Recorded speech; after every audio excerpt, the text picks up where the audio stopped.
Comment Dieu dispose un cœur pour être sauvé? C'est le sujet que nous aborderons aujourd'hui à l'émission La Parole vivante.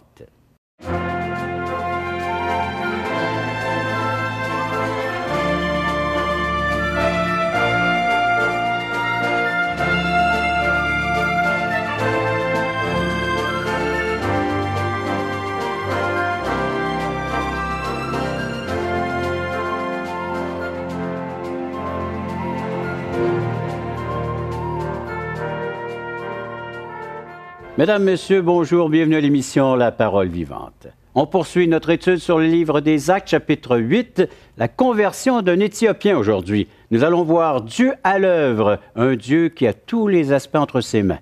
Bonjour, Jeff. Bonjour, Jean. Bonjour, Simon. Bonjour, Jean. Alors, vous êtes prêts maintenant à étudier cette portion des Saintes Écritures? Oui. Regardez ensemble, commentez. Une histoire fascinante. Oui. Mais un peu plus. On va lire le texte. Ah, OK, bon. Lisons le texte en commençant. Allons-y, chers amis, acte 8. Je ne pourrais pas vous lire tout le texte parce que c'est assez long. Mais à partir du verset 26, on va avoir une bonne partie de l'histoire. Parce que le Seigneur est en train de nous enseigner. Un ange du Seigneur, s'adressant à Philippe, lui dit « Lève-toi et va du côté du midi sur le chemin qui descend de Jérusalem à Gaza, celui qui est désert. » Il se leva et partit. Et voici, un Éthiopien, un eunuque, ministre de Candace, reine d'Éthiopie, et surintendant de tous ses trésors, venu à Jérusalem pour adorer, s'en retournait assis sur son char en lisant le prophète Ésaïe. L'Esprit dit à Philippe, « Avance et approche-toi de ce char. » Philippe accourut et entendit l'Éthiopien qui lisait le prophète Ésaïe et lui dit, « Comprends-tu ce que tu lis? » Il répondit, « Comment le pourrais-je si quelqu'un ne me guide? » Et il invita Philippe à monter et à s'asseoir avec lui. Le passage de l'Écriture qu'il lisait était celui-ci. « Il a été mené comme une brebis à la boucherie et comme un agneau muet devant celui qui le tond. Il n'a point ouvert la bouche. Dans son humiliation, son jugement est élevé et sa postérité, qui la dépeindra? Car sa vie a été retranchée de la terre. » Voilà. Un Éthiopien. Oui, c'est qui un Éthiopien? C'est une personne de l'Éthiopie. Donc de l'Afrique. Oui. Et parce que finalement, Israël, dans son passé, avait eu des rapports avec le royaume d'Éthiopie, au temps du roi Salomon. Oui. La reine du Midi, qui était venue. Mais bref, on est quasiment 1000 ans plus tard. Et puis, cet Éthiopien va à Jérusalem parce qu'il était demandé, dans les fêtes d'Israël, d'aller à Jérusalem. Il y a des fêtes du printemps, puis il y a des fêtes de l'automne. Ici, cet homme-là est un Éthiopien, donc c'est pas un Juif. Il est décrit comme étant un eunuque, donc c'est quelqu'un qui s'occupe peut-être d'un harem, mais il est donc soit castré ou même démembré. Fait que ça le met dans une position où il ne peut pas aller dans plus qu'un certain point dans le culte en Israël. Parce que dans la loi de Moïse, ceux qui ont les testicules soit écrasés ou coupés ou peu importe, ne peuvent pas s'approcher de plus. Tout l'aspect de l'Ancien Testament était, encore une fois, surtout la loi de Moïse, était pour montrer que tout ce qui est déficient, malade, faible, ne peut pas s'approcher de la présence de Dieu. Maintenant, c'est pas que Dieu n'avait pas compassion d'eux, on va corriger tout de suite quelque chose. C'est pour montrer que dans la présence de Dieu, rien d'impur va entrer. Donc, cérémoniellement, c'était pour montrer cette réalité. Et on est tous ces lépreux, on est tous ces gens brisés. Et c'est par Jésus-Christ seul qu'on peut rentrer encore une fois dans la présence de Dieu. Mais c'est juste pour se rappeler que cet homme, il a quand même été vraiment touché par le Seigneur. Parce que d'abord, c'est un homme extrêmement important. Il est ministre de Candace. En d'autres mots, il est le ministre particulier de la mère reine en Éthiopie. Et c'est lui qui a la charge de gérer tous ses trésors. Donc, c'est quelqu'un de riche, qui a une position très élevée. À cause de sa position, finalement, d'eunuque, il ne peut pas aller plus qu'un certain point dans le culte en Israël. Donc, il y a déjà une démotivation. Mais c'est quelqu'un qui est frappé quand même, il est touché. Il sait qu'en Israël, il y a quelque chose de plus particulier que dans toutes les autres nations du monde. Il ne faut pas oublier que parmi tous les peuples du monde, à l'époque, Israël seul possède des oracles de Dieu. Tous les autres peuples sont dans les ténèbres, sont dans l'idolâtrie. Israël seul est le phare du monde à cette époque. Et quand Dieu touche quelqu'un, ses yeux s'ouvrent et les yeux sont faits pour voir la lumière. Et donc, cet homme, son cœur est vraiment touché par le Seigneur. Et il sait que c'est en Israël que réside la seule espérance pour le genre humain. L'humanité ne peut pas espérer en dehors de ce que Israël possède. Et cet homme le sait, et pourtant, il n'est pas juif. Fait qu'il s'en va. Donc, il a fini son pèlerinage, comme on voit ici. Il s'est procuré un livre, un parchemin. Un rouleau, oui, c'est ça, parce que la Bible, c'est 66 rouleaux qui composent notre Bible aujourd'hui. Donc, lui, il avait acheté, entre autres, le livre ou le rouleau d'Ésaïe. 66 chapitres. Un livre. Oui. C'est ça. C'était pas un chapitre dans le temps. C'est vrai. Et puis, ici, il est en train de lire. Puis, comme c'est la coutume à l'époque, on lit à haute voix. Et puis, c'est là que, entre autres, quand le Saint-Esprit parle à Philippe, de dire, bon, mais approche-toi de ce char. Ça, c'est biblique, un char. Au Québec, on a des chars, nous autres, avec. Bref, il approche du char. Donc, on voit déjà que le monsieur doit être assez riche. Il doit avoir un chauffeur. Parce qu'il prend le temps de lire, lui. Et imaginez-vous, tu sais, quand on se promène des fois avec nos voitures, imaginez d'avoir une belle voiture et vous êtes en train de rouler, vous roulez lentement. Vous roulez dans une place où il y a peut-être beaucoup de gens beaucoup plus pauvres que vous, où il n'y a pas d'aide sociale, il n'y a pas d'aide gouvernementale. Les gens sont livrés dans leur pauvreté à mendier, à dépendre de la bonté des gens. Cet homme-là, il devait être sollicité sans arrêt. « Ah, si, aidez-moi. » Mais il devait juste continuer, puis il ne peut pas donner à tout le monde. Mais il est en train de lire, et là, Philippe s'approche de lui. Mais Philippe est sûrement une personne habillée normalement, ordinaire. C'est pas un riche, Philippe. Tu es évangéliste. Fait qu'on n'est pas des riches. Nous ne sommes pas millionnaires. Ben, souvent, je leur dis, nous ne sommes pas millionnaires, mais missionnaires. Il y a 2 lettres qui changent dans les mots. C'est juste une question. On change les 2 L, puis 2 S. Ça fait toute une différence. Voilà. Mais c'est vraiment intéressant de le voir parce que quelle est la caractéristique d'une personne que Dieu a commencé à toucher en vue de l'amener au salut? D'abord, c'est qu'il nous brise. C'est comme si le monde, avec son approbation, tu sais, c'est quoi avoir une vie qui marche, tu sais, une vie d'approbation, une vie que les gens disent « Wow, tu as vraiment réussi ta vie ». Souvent, c'est par rapport à notre argent ou nos familles. Sur certaines Linux, ça y est... Il est dans le top de la société. Je veux dire, c'est un ministre de la reine. Il administre ses trésors. Le gars, il est en haut de la pyramide. Lui, il n'a probablement rien envie à personne selon le standard du temps, du monde. C'est sûr qu'il n'y a rien à envier. Et ce qui est intéressant, c'est que le Seigneur ne le laisse pas dans cette illusion. La grâce de Dieu va toucher quelqu'un. Et quand la grâce de Dieu touche quelqu'un pour l'amener au salut, il nous enlève les impressions que le monde se donne pour se trouver de l'approbation. Après la pause, d'accord, on va approfondir davantage cette vérité. Hein? Parce que la grâce opère dans le cœur des gens. Tu as dit quoi? Il dissipe. Dans le sens, il n'y a plus d'effet. Ce qui charme le monde ne te charme plus. Après la pause.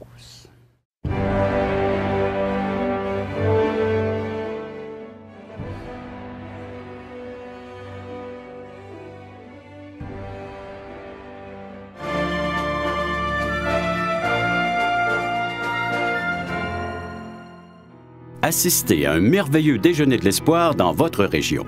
Un invité vous racontera comment Dieu a transformé sa vie et comment son cœur, souffrant, a trouvé une joie indicible en développant une relation personnelle et intime avec Dieu et son Fils Jésus-Christ.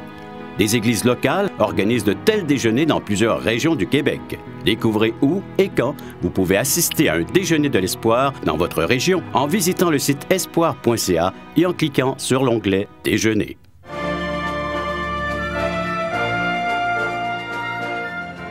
On regarde le personnage, l'Éthiopien, cet Africain, qui a une assurance de lui-même, qui peut-être pense qu'il a le contrôle sur toute chose, mais on va rester surpris de voir que le texte nous dit qu'il y a une autre personne qui est au contrôle de tous les éléments qui l'entourent. Absolument, c'était quand même assez intéressant. On peut voir le cœur de Dieu là-dedans. Comment Dieu est passionné pour les êtres humains, pour l'eunuque ici, les pécheurs.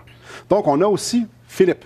Philippe, lui, qui vient de voir un réveil, il vient de voir plusieurs personnes venir au Seigneur. Philippe, l'évangéliste. Philippe qui parle du Seigneur malgré les persécutions. Il y va, puis il enseigne. Ici, on voit au verset 26 que peu importe où était Philippe, il y a un ange du Seigneur qui dit « Tu vas aller dans le désert. » Et sur le chemin, tu t'en vas sur l'autoroute qui s'en va là-bas. Évidemment, ce n'était pas une autoroute comme on a aujourd'hui, mais tu t'en vas là, puis je vais te faire rencontrer quelqu'un. Voyez-vous, Dieu a à cœur l'eunuque. Dieu veut se révéler à l'eunuque. Dieu veut aller cogner à la porte du cœur de l'eunuque. Donc, il lui met les rouleaux du livre d'Ésaïe entre les mains. Il est en train de le lire.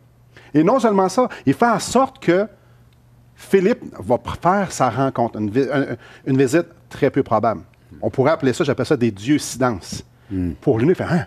Il y a quelqu'un qui peut me l'expliquer. Non, Dieu avait déjà tout planifié ça d'avance. Et ça me fait rappeler dans Jean, chapitre 6, verset 44. « Nul ne peut venir à moi si le Père qui m'a envoyé ne l'attire, et je le ressusciterai au dernier jour. » Donc, plusieurs personnes pensent qu'ils peuvent aller à Dieu d'eux autres mêmes. Moi, je vais me construire un pont vers Dieu, avec des bonnes œuvres, avec la religion, puis tout ça. Et ici, ce qu'on voit, c'est Dieu qui tend la main, puis dit, je t'envoie ce qu'il faut. Je t'envoie le messager, je t'envoie le message, je t'envoie pour que tu puisses faire ma connaissance à moi. Et c'est vraiment fascinant. Parce que là, il se rend compte, l'eunuque est en train de lire. Philippe dit, est-ce que tu comprends ce que tu es en train de lire? Et ce qu'il était en train de lire, c'était justement la lettre d'amour de Dieu aux pécheurs. L'explication de pourquoi Jésus est venu sur la terre, pourquoi il est vécu une vie parfaite, pourquoi il est mort sur la croix. Il est venu pour pouvoir sauver des pécheurs. On voit ça dans Ésaïe, au chapitre 53. Et j'aimerais peut-être, messieurs, venez avec moi. J'aimerais ça qu'on puisse le lire avec les auditeurs. C'est un passage percutant. Dans Ésaïe, au chapitre 53, on peut vraiment voir le cœur de Dieu, encore une fois. Et encore une dieucidance, c'est sur ce passage-là que l'eunuque est en train de dire. Regardez au verset 4. « Cependant, ce sont nos souffrances. » Et moi, je m'imagine, j'aime bien m'imaginer ça, l'eunuque est assis dans son char, dans toutes les circonstances qu'il y a, ça va bien y arriver, de Jérusalem, il s'en retourne chez eux, dans sa zone de confort, auprès de la reine et tout ça. Puis là, il lit ça. « Cependant, ce sont nos souffrances qu'il a portées. C'est de nos douleurs qu'il s'est chargé. Et nous l'avons considéré comme puni, frappé de Dieu et humilié. Mais il était blessé pour nos péchés, brisé pour nos iniquités. Le châtiment qui nous donne la paix est tombé sur lui. Et c'est par ses meurtrissures que nous sommes guéris. Nous étions tous errants comme des brebis. Chacun suivait sa voie. Et l'Éternel a fait retomber sur lui l'iniquité de nous tous. » Et après ça, le verset 32 d'Acte 9, ça continue dans le passage. Et là, l'eunuque dit, « Philippe, je vais le lire. » L'eunuque dit à Philippe au verset 34, « Je te prie, de qui le prophète parle-t-il? Est-ce qu'il parle de lui-même ou de quelqu'un d'autre? » Philippe répond, « Non, il parle de Jésus. Il parle de Jésus qui est venu porter notre condamnation, ta condamnation. Toi, tu es un pécheur qui a besoin d'être gracié de Dieu. Et Dieu Dieu m'a emmené ici pour te le révéler, te le rouler exactement à la partie où est-ce que Dieu se révèle à toi. En voulez-vous des dieucidances? Il y en a en masse, en masse. Et là, je suis là, puis non seulement ça, tu me demandes de qui il parle. Dieu est déjà en train de faire un travail dans ton cœur. Dieu a préparé le terrain de ton cœur pour que je puisse t'expliquer ça et que la semence de la vérité, lorsqu'elle va tomber dans la terre préalablement préparée par Dieu, va faire germer la vie. Et là, Philippe lui dit, non, il parle de Jésus, ton sauveur. Il lui annonce la bonne nouvelle. Moi, ça m'émeut, ça me passionne de voir à quel point Dieu orchestre tout pour que nous puissions faire sa rencontre. Et souvent, on va vivre, on ne se posera pas de questions, puis souvent, on va recevoir un traité. Oh! On va syntoniser Télémag. Ah, il y a une émission qui parle de Jésus. Quelle dieucidance! Des dieucidances, il y en a tellement où ce que Dieu vient cogner à la porte. Où ce que Dieu dit, je suis en train de t'attirer à moi, je suis en train de faire un œuvre, faire le Saint-Esprit, je suis en train de travailler ta terre et les circonstances de ta vie t'amènent à écouter ce message-là que Jésus est mort pour nous. Quelle histoire fascinante. Merci beaucoup, Simon. Donc, les dieucidances, peut-être vous ne les voyez pas à l'instant, mais Dieu est en train de travailler, d'œuvrer dans vos circonstances, dans votre situation. Dieu est à l'œuvre. Vous regardez après la pause davantage comment Dieu est en train de disposer, préparer votre cœur à recevoir cette semence dont elle est décrite dans les Saintes Écritures comme immortelle, incorruptible, cette semence de la parole vivante. Juste avant de passer à la pause, je vous dis que vous pouvez nous rejoindre. Voici comment. Par le téléphone, 1-877-l'Espoir, 1-877-537-7689 ou via nos sites espoir.ca, toutchrétien.com. Après la pause, on revient donc à cette illustration qu'il y a une semence que Dieu est en train de mettre à la portée de tous et chacun et comment cette semence peut être jetée dans nos cœurs et produire de son fruit.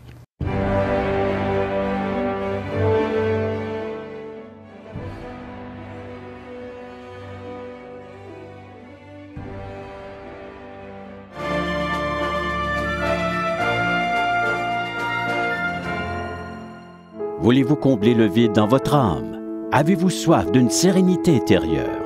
La souffrance de votre cœur vous lasse-t-elle? Appelez dès maintenant pour recevoir gratuitement un évangile de Jean pour connaître l'amour de Dieu, un Nouveau Testament pour trouver des réponses à plusieurs de vos questions, le livre Destination finale pour comprendre la nécessité du salut et finalement la Bible et le salut qui nous explique comment recevoir Jésus. Contactez-nous à espoir.ca ou composez 1-877-l'Espoir.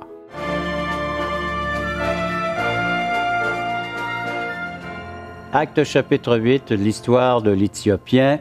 On regarde comment est-ce que Dieu intervient, dispose ce cœur à accueillir la parole, une parole vivante, efficace. Ce n'est pas seulement le titre d'une émission, mais c'est vraiment efficace, cette parole que vous entendez, que vous recevez présentement.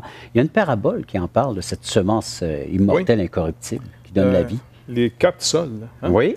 C'est dans Matthieu, au chapitre 13, les fameuses histoires des paraboles du royaume. Oui. Jésus en donne une série, rapportée par l'évangéliste Matthieu. Oui, c'est dans Matthieu, chapitre 13, il dit qu'un semeur, verset 4, il dit « Un semeur sortit pour semer, et comme il semait, une partie de la semence tomba le long du chemin. Les oiseaux vinrent et la mangèrent.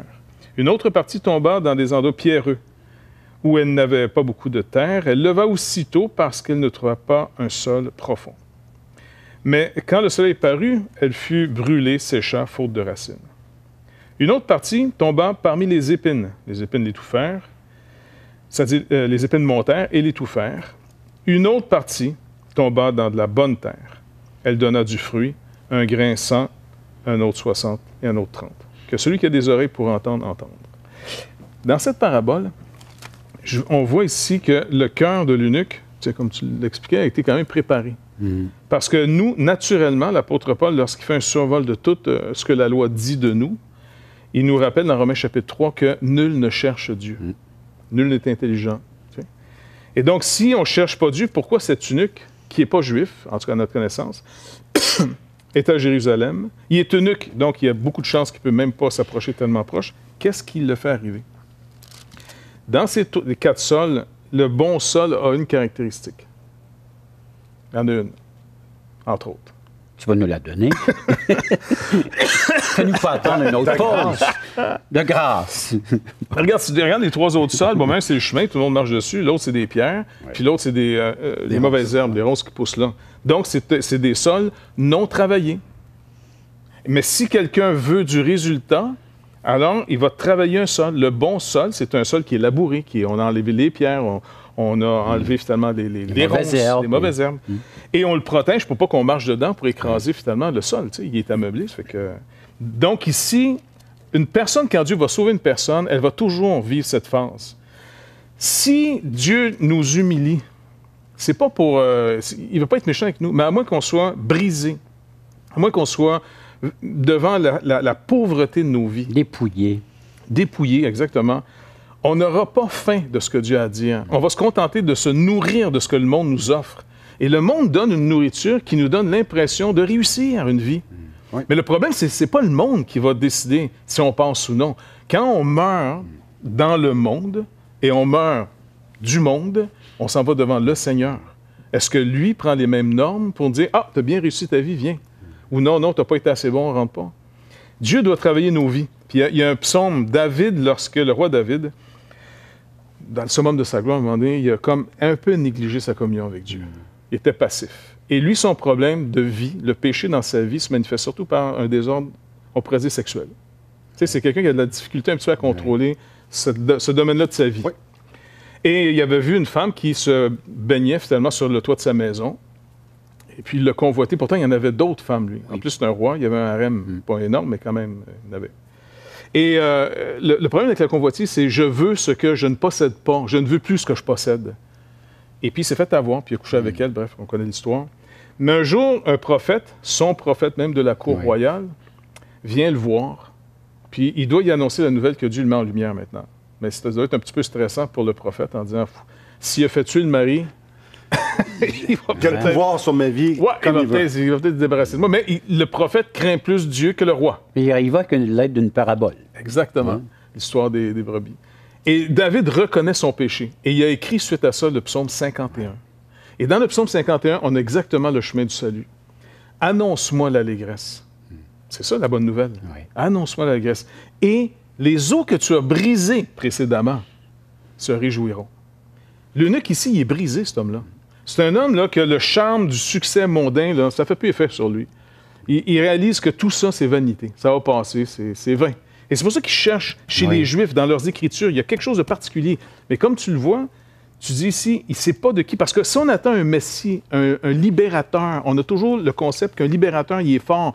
Il va renverser. On est conquérir. Exactement. Il va enlever les ennemis, il va enlever le péché du monde, les pécheurs, puis il va sauver les justes. Puis il ne comprend pas. C'est quoi son humiliation? Il est amené comme un agneau muet. Et la solution, c'est laisse le conquérant rentrer dans ton cœur, puis il va conquérir la mort, il va conquérir ton jugement, il va tout faire parce qu'il a porté Jésus. Ouais. Mais parce que l'image qui ressort de ce texte d'Ésaïe, c'est un conquérant qui faible. Il nous montre, ça parle d'une faiblesse, un mouton, une brebis qui se laisse tomber. Un conquérant que, plutôt que d'aller tuer son ennemi, meurt pour son ennemi. Voilà. Il va vaincre le mal en mourant et en payant pour ses ennemis, et il nous offre après le pardon. Et c'est là que Philippe va dire, écoute, tu as tombé vraiment sur un texte. Tout le monde attend un conquérant violent. Je vais te montrer finalement comment Dieu conquiert. Il est doux et humble de cœur. Il a tellement aimé le monde. Il a aimé ses ennemis. Puis c'est comme s'il peut annoncer à l'Éthiopien, c'est à l'eunuque, écoute, fondamentalement, on est des profiteurs de Dieu. On est des ennemis. On est séparés de Dieu. On ne le connaît pas en réalité. Mais lui nous aime. Lui nous connaît. Lui va venir vers nous. Et cet homme-là, il est tellement préparé. Parce qu'il y a une humilité, et ça, c'est la caractéristique des gens que Dieu a labouré le sol. Oui. Il y a une humilité. Tu vois ta pauvreté, tu vois ton insignifiance. Même si le monde dit non, non, pense pas, c'est négatif de penser comme ça de toi. Ou peut-être, mais j'aime mieux penser négativement de moi pour voir une meilleure image de Dieu que de continuer à me contempler comme un idole stupide, que finalement, quand tout va lâcher... Il n'y a pas de ressources. Non, on pense. Pour crier à l'aide, il faut être... Faut que tu sois conscient. Faut que tu sois conscient de ton besoin. Écoute, si tu n'es pas conscient de ton besoin, tu n'auras pas besoin de sauveur. Alors, il a été sauvé comme ça, cet homme. Alors, voilà comment est-ce que Dieu œuvre dans un cœur. Et il est peut-être en train d'œuvrer de cette façon dans votre vie, dans votre cœur. Et vous aimeriez le partager avec nous. Alors, voici donc comment le faire. En composant un numéro de téléphone dont je vais rectifier. Écoutez attentivement. 1-877-l'Espoir, 1-877-537-7647. Ou écrivez-nous à espoir.ca touchrétien.com. Après la pause, eh bien, on va regarder de façon plus personnelle ce que Dieu est en train de faire dans votre vie, comment vous pouvez bénéficier de son œuvre.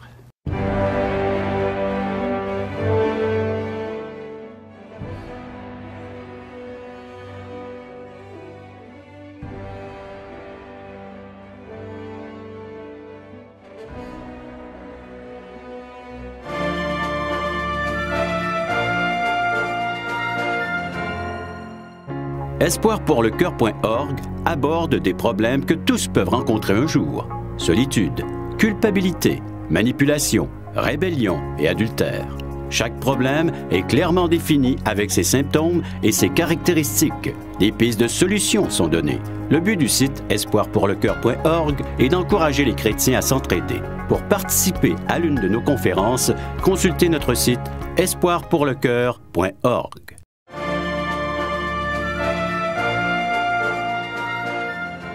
Alors, cet homme qui est conscient de son besoin maintenant va faire un pas de foi et appeler le baptême. Exactement. C'est exactement ce qu'on voit au verset 36. Il regarde Philippe et il dit, « Voici de l'eau. Qu'est-ce qui m'empêche d'être baptisé? » Et c'est spécial parce que on parle probablement d'un petit lac, un petit ruisseau, quelque chose, parce que tantôt, on va le voir au verset 39, il en sort de l'eau. Oui. Donc, il a fallu qu'il rentre dans l'eau. Donc, l'eunuque dit, « Moi, je veux me faire baptiser. » Puis c'est intéressant parce que le baptême, dans ce temps-là, on a peut-être un peu une mauvaise conception. Ici, c'est beaucoup une association. Vouloir dire, moi, je veux être le disciple de, je me fais baptiser. L'eau était une façon de démontrer notre... De m'identifier. L'identification, de dire, moi, je suis le disciple de. Et ici, l'eunuque dit, c'est l'intendant de la reine. Il dit, là, je vais m'identifier à ce sauveur-là.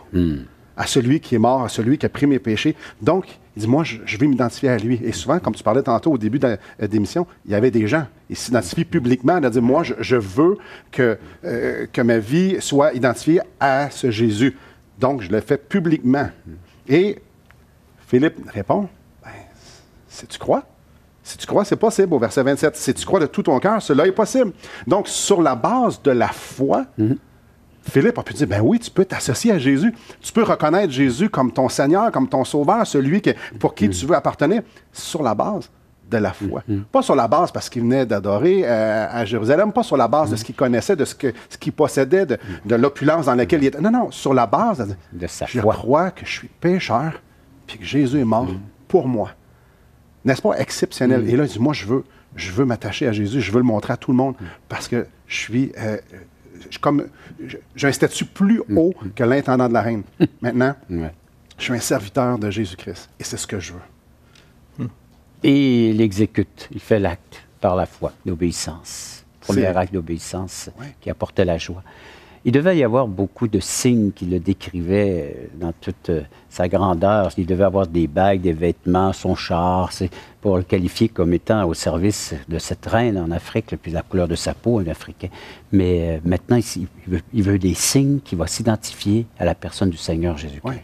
C'est impressionnant de voir que toutes ces choses-là deviennent éphémères. Ce n'est plus dans ces choses-là qu'il se confie, mais maintenant, il croit, il se confie dans la personne et l'œuvre du Seigneur Jésus-Christ suite à ce texte par lequel il lisait dans le prophète Ésaïe.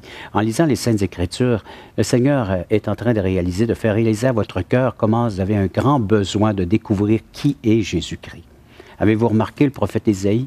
Imaginez, il écrit bien longtemps d'avance que le Seigneur exécute lui-même, qui passe par cette crucifixion, eh bien, dépeint, décrit. Et quand vous lirez les Saintes Écritures, vous allez découvrir ce Seigneur Jésus-Christ qui veut se faire connaître à vous comme Sauveur et Seigneur de votre existence.